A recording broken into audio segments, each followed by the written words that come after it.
انسانی برادری میں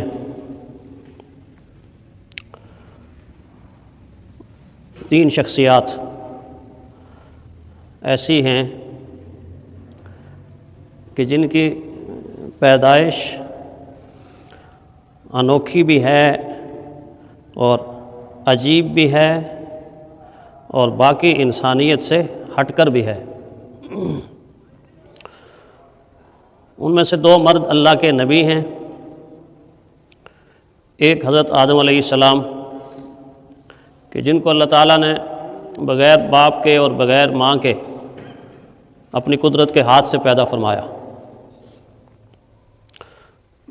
دوسرے حضرت عیسیٰ علیہ السلام ہیں کہ جن کو اللہ تعالیٰ نے بغیر باپ کے حضرت مریم کے بطن سے اپنے حکم اور اپنی قدرت سے پیدا فرمایا۔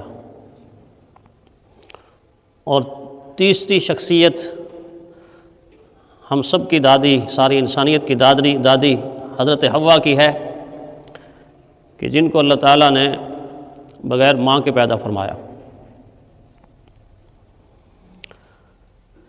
اللہ تعالیٰ نے آدم علیہ السلام کی تخلیق کو اور عیسیٰ علیہ السلام کی پیدائش کو قرآن حکیم کی اس آیت میں جوڑ کر بیان فرمایا تاکہ لوگوں کے شکوک و شبہات اس مثال کے ساتھ دور ہو جائیں اور لوگ یقین کر لیں کہ ایسا بھی ہو سکتا ہے، ایسا بھی ہو سکتا ہے اور یوں بھی ممکن ہو سکتا ہے۔ اللہ چاہیں بغیر باپ اور ماں کے پیدا کریں، اللہ چاہیں بغیر باپ کے پیدا کریں، اللہ چاہیں بغیر ماں کے پیدا کریں، اور اگر اللہ تعالیٰ چاہیں تو جس طرح نسل انسانی کی نسل چل رہی ہے باپ اور ماں کے ساتھ پیدا کریں۔ یہ اللہ کی چاہت پر اور اللہ کے حکم پر سارا فیصلہ ہوتا ہے۔ تو اس لیے عیسیٰ علیہ السلام کو حضرت آدم علیہ السلام کے ساتھ جوڑ کر بیان فرمایا، ان مثل عیسیٰ عند اللہ کمثل آدم۔ عیسیٰ علیہ السلام کی مثال اللہ کے نزدیک آدم علیہ السلام کی طرح ہے۔ خلقہ من تراب، اللہ تعالیٰ نے آدم علیہ السلام کو تو مٹی سے بنا دیا، ثم قال له کن فیکون، بنانے کے بعد کن فیکون، ہو جا، زندہ ہو جا، شعور والا ہو جا، علم والا ہو جا، دیکھنے والا، سننے والا، بولنے والا، چلنے والا، پھرنے والا، اٹھنے والا، بیٹھنے والا، آنے والا، جانے والا، سانس لینے والا، ایک سیکنڈ کے اندر سارا کچھ ہو گیا۔ اللہ نے کن کہا تو ہو گیا۔ انبیاء میں سے حضرت عیسیٰ علیہ السلام کی شخصیت اور ذات کو اللہ تعالیٰ نے بہت سارے اعزازات سے نوازا ہے اور ان اعزازات کو دین اسلام کے ساتھ بھی جوڑا اور میرے اور آپ کے آقا حضور صلی اللہ علیہ وسلم کی ذات کے ساتھ بھی جوڑا ہے۔ ویسے بھی انبیاء میں سے سب سے زیادہ قریب ترین زمانہ حضور صلی اللہ علیہ وسلم کے زمانے سے وہ عیسیٰ علیہ السلام کا زمانہ ہے، چونکہ عیسیٰ علیہ السلام بنی اسرائیل کے آخری نبی کے طور پہ آئے تھے۔ حضرت عیسیٰ علیہ السلام کے آنے کے بعد پھر حضور صلی اللہ علیہ وسلم کے زمانے تک کوئی نبی مبعوث نہیں ہوا، تو اس لحاظ سے عیسیٰ علیہ السلام اور حضور صلی اللہ علیہ وسلم کا زمانہ قریب ترین زمانہ کہا جا سکتا ہے۔ اسی لیے قرآن حکیم نے حضرت عیسیٰ علیہ السلام کی ذات اور حضرت مریم کی ذات کے حوالے سے اس امت کو ان کی تعلیمات سے آگاہ کیا۔ 25 مرتبہ اللہ تعالیٰ نے حضرت عیسیٰ علیہ السلام کے نام نامی کو قرآن حکیم کے اندر ذکر فرمایا۔ 34 مرتبہ اللہ تعالیٰ نے عیسیٰ علیہ السلام کی والدہ ماجدہ حضرت مریم سلام اللہ علیہا کا نام قرآن حکیم کے اندر ذکر کیا، اور 21 مرتبہ اللہ تعالیٰ نے ماں بیٹے کا نام ایسے جوڑ کر بیان فرمایا، المسیح ابن مریم، المسیح ابن مریم، عیسیٰ ابن مریم۔ جہاں حضرت عیسیٰ علیہ السلام کا نام وہاں انہی کی والدہ کا نام مریم کا نام جوڑ کر بیان فرمایا۔ یہ کتنا خوش قسمت اور خوش نصیب خاندان ہے کہ قرآن حکیم میں ایسا دوسرا کوئی خاندان نہیں کہ جس خاندان میں بیٹے کا ذکر بھی نام لے کر، اس بیٹے کی والدہ کا ذکر بھی نام لے کر، اور والدہ کے والد کا نام بھی نام لے کر ذکر کیا گیا ہو، ایسا دوسرا کوئی خاندان نہیں۔ یہ عیسیٰ علیہ السلام کا خاندان ہے۔ حضرت عیسیٰ علیہ السلام کا نام بھی قرآن حکیم نے نام لے کر ذکر کیا، ان کی ماں جی، ان کی اماں حضرت مریم کا نام بھی نام لے کے ذکر کیا، اور حضرت مریم کے والد کا نام عمران بھی قرآن حکیم نے نام لے کر ذکر فرمایا۔ پھر اتنا بہترین اور خوبصورت اور مضبوط ترین رشتہ قائم کیا قرآن حکیم اور اس امت کے ساتھ کہ 200 آیات پر مشتمل سورہ آل عمران میں حضرت عمران کا نام ذکر کیا، اور 98 آیات پر مشتمل ماں عیسیٰ علیہ السلام کی ماں حضرت مریم پر پوری سورت نازل کرتی، پوری سورت نازل کرتی۔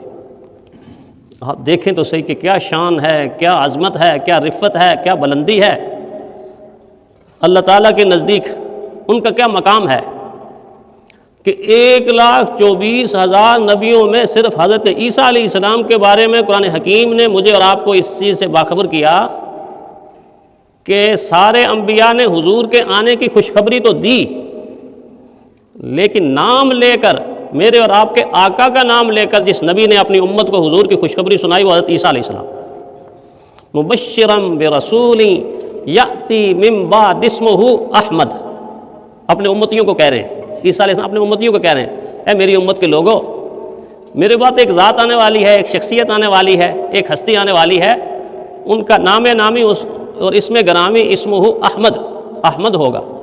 چنانچہ حضور صلی اللہ علیہ وسلم کے 2 ذاتی نام، ایک محمد جو اس دھرتی کے اوپر زیادہ لیا گیا، ایک احمد جو آسمانی کائنات میں زیادہ ذکر جس کا ملتا ہے۔ تو نام لے کر عیسیٰ علیہ السلام نے حضور صلی اللہ علیہ وسلم کی ذات کے بارے میں خوشخبری سنائی۔ عجیب اتفاق یہ ہے کہ ایک گھڑی ایسی آئے گی جب ساری کی ساری انسانیت پریشان ہوگی، کیا مسلم کیا غیر مسلم، کیا اپنے کیا بیگانے، انتہائی پریشانی کا عالم قیامت کے دن اس وقت ہوگا کہ جب سارے انسان جاگ تو رہے ہوں گے، دیکھ سن تو رہے ہوں گے، لیکن حساب و کتاب کا مرحلہ نہیں آئے گا،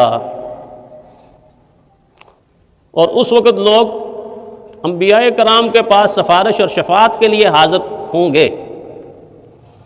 چنانچہ ایک ایک نبی کے پاس جب لوگ حاضر ہوں گے تو وہ آگے ایسے ہاتھ جوڑ کر معذرت کر لیں گے، ہمیں اس وقت ہمت نہیں، ہماری طاقت نہیں، ہماری جرت نہیں کہ ہم آگے بڑھ کے اللہ تعالیٰ کی ذات کو یہ عرض کر سکیں کہ آپ حساب و کتاب شروع کر دیں، ہم نہیں کر سکتے۔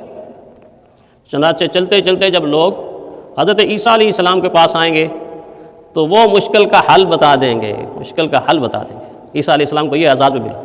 حضرت عیسیٰ علیہ السلام لوگوں سے کہیں گے نہیں نہیں نہیں، اس وقت کسی کے دروازے پر نہ جاؤ، تمہارا کام ہونے والا نہیں، تمہارا کام ہونے والا نہیں۔ آؤ میں تمہیں بتاتا ہوں ایک ایسا دروازہ کہ جس دروازے سے کوئی خالی نہیں جاتا، جو در رحمت ہے، اللہ نے ان کو رحمت کا لقب دے دیا، رحمت للعالمین بنا دیا۔ اس مشکل وقت کے میں آپ آمنہ کے لال کے پاس جائیں، عبداللہ کے در یتیم کے پاس جائیں، محمد رسول اللہ صلی اللہ علیہ وسلم کے پاس جا کر حاضر ہو کر گزارش کریں کہ اے اللہ کے نبی، آپ اللہ سے درخواست کر دیں کہ انسانیت کا حساب و کتاب شروع ہو جائے۔ چنانچہ عیسیٰ علیہ السلام کی رہنمائی پر لوگ حضور صلی اللہ علیہ وسلم کی خدمت میں حاضر ہو کر جب یہ درخواست پیش کریں گے تو رسول اللہ صلی اللہ علیہ وسلم سجدے میں گر کر اللہ سے درخواست پیش کر دیں گے، اللہ اس انسانیت کا حساب شروع کر۔ اب دیکھ لیجئے رہنمائی آخرت کے اندر بھی کس نے کیا؟ عیسیٰ علیہ السلام۔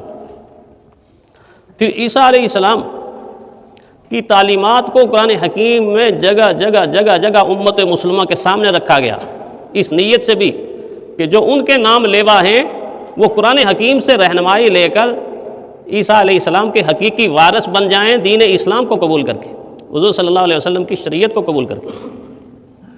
اخلاقیات میں اتنا اعلیٰ درجہ، اتنا اعلیٰ درجہ۔ ایک قول میں حضرت عیسیٰ علیہ السلام سے جب پوچھا گیا اللہ کے نبی، یہ زمین و آسمان بہت بھاری ہیں، بڑا ان کا بوجھ ہے، کیا اس سے بھاری بھی کوئی چیز اللہ تعالیٰ کے نزدیک ہے؟ تو حضرت عیسیٰ علیہ السلام نے فرمایا ہاں، اس سے بھاری بھی کوئی چیز ہے۔ دیکھ لیجیے، آنکھیں کھل جانی چاہیے، زمین و آسمان کا وزن کس نے آج تک کیا؟ کون کر سکتا ہے؟ کون سا ترازو بنے گا؟ لیکن عیسیٰ علیہ السلام نے فرمایا ہاں ہاں، اس سے بھی زیادہ بھاری چیز اللہ کے نزدیک موجود ہے۔ پوچھا گیا وہ کون سی چیز ہے؟ فرمایا کسی بے گناہ انسان پر جھوٹا بہتان باندھنا، اس بہتان کا وزن زمین و آسمان سے بھی زیادہ ہے، زمین و آسمان سے بھی زیادہ ہے۔ انسانوں کو چوکنا کر دیا کہ تمہاری نمازیں، تمہارے روزے، تمہارا ذکر، تمہاری تلاوت، تمہارا صدقہ، تمہاری خیرات اور عبادات، کہیں ایسا نہ ہو کہ سارا کچھ کرنے کے باوجود کسی ایک معصوم انسان، بے گناہ انسان پر تم الزام لگا دو اور بہتان لگا دو، اور سارے کا سارا قیامت کے دن نیچے ہو اور تمہارے بہتان کا گناہ سارے کا سارا قیامت کے دن اوپر ہو اور بہتان کا گناہ نیچے کر کے تمہارے عمل کو نیچا کرتے۔ کتنا چوکنا کیا انسانیت کو. اور یہ قرآن نے بھی کہا ہے بہتان کے بارے میں جو لفظ سبحانک ھذا بہتان عظیم، بہتان کے عظیم کا لفظ استعمال، بڑا بہتان ہے یہ، بڑا بہتان باندھا انہوں نے. تو بہتان کے بارے میں آگاہ کیا انسانیت کو کہ کہیں نیکیاں کر کر کے ضائع نہ کر دیں. ایک قول میں حضرت عیسیٰ علیہ السلام نے عبادت کرنے والوں کو اور چوکنا کیا تاکہ عبادت کر کر کے ضائع نہ کریں. فرمایا تم زمین کے چپے چپے پر سجدہ کرو، تم نماز پڑھو، روزے رکھو، ذکر کرو، اور علم اتنا حاصل کرو، اتنا حاصل کرو کہ الماریوں کی الماریاں کتابوں کی بھری ہوئی پڑھ پڑھ کے اپنے دل و دماغ میں بسا لو. اتنا علم تمہارے پاس ہو کہ الماریاں بھری ہوئی کتابوں کی تمہارے دل و دماغ کے اندر موجود ہوں. زمین کا چپا چپا تمہاری عبادت کے ساتھ اور تمہاری ریاضت کے ساتھ بھرا ہوا ہو. فرمایا یاد رکھو کہ یہ کچھ کرنے کے بعد اگر تمہارے دل کے اندر مخلوق خدا اور انسانیت کا درد موجود نہیں ہے تو یہ سب کچھ بیکار ہے. انسانیت کا اور مخلوق خدا کا درد موجود نہیں ہے تو یہ سب کچھ بیکار ہے، یہ سب کچھ بیکار ہے.